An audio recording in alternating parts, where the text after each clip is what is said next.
Afternoon. Oh, good afternoon na pa. Good day. Ngayon, mag-unboxing na naman tayo sa sa bago kong nabili na ukay siya. Pero nag-collect of dress. Yan.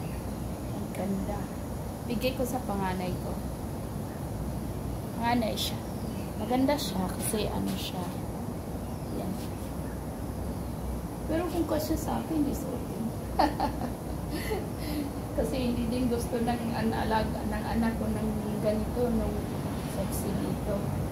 Try ko suotin ito kung kasya. Kung pangit siya, aude, anak ko. Tapos,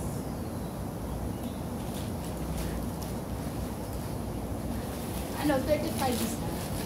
35 isa, tapos bumili ako ng tatlo kasi tatlo na rin na kasi ako ng 5,000. So, lumas.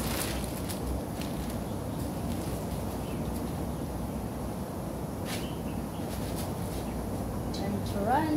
Ito is XL. XL pala ito. Ayan. Okay. Maganda siya. Maganda yung tela kasi hindi siya mainit. Laban ko to, try ko next day off. Maganda siya. Yung isa naman, pareho lang. Uy, sabi ko small. Binigyan pala ako ng XL. Kalupa, sabi ko small. Na lang. Ako na bumili niya. Ako na susunod ito.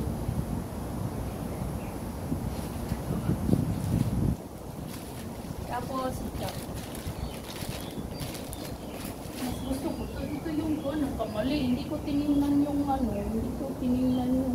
si ate. Sabi niya small daw para sa anak ko. Ito yung pinili ko kanina. Medium. Ay large. Kasya siya. Sinuot ko na ito kanina. Maganda siya. Tapos magano lang ako ng pin dito para hindi masyadong makita yun. Alright. Laban lang.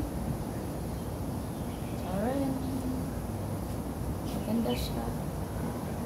Nag-moleksyon na ako na ito. Sunod day off. So ito yung suotin. Sige po yung maganda din naman ito. Kaya lang binigyan ako ng XL. Di maluwang to. Try lang. Try na. Kaya lang problema nito sa sa likod. Mahirapan ako mag-close sa likod kasi hindi ako masyadong marunong sa likod.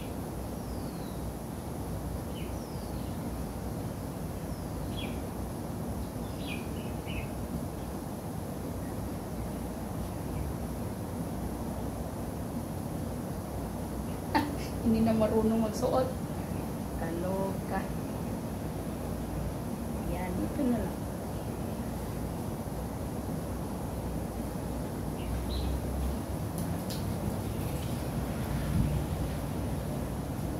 Maganda ang tela kasi hindi siya. Yan, okay naman pala. Ako na lang susuot. Oh. Kita ang cleavage. Eh, anuhan ko lang ng alfiler kanina. So, open yung cleavage. Problema dito, hindi ko marunong mag-zipper. 40, 35, 40.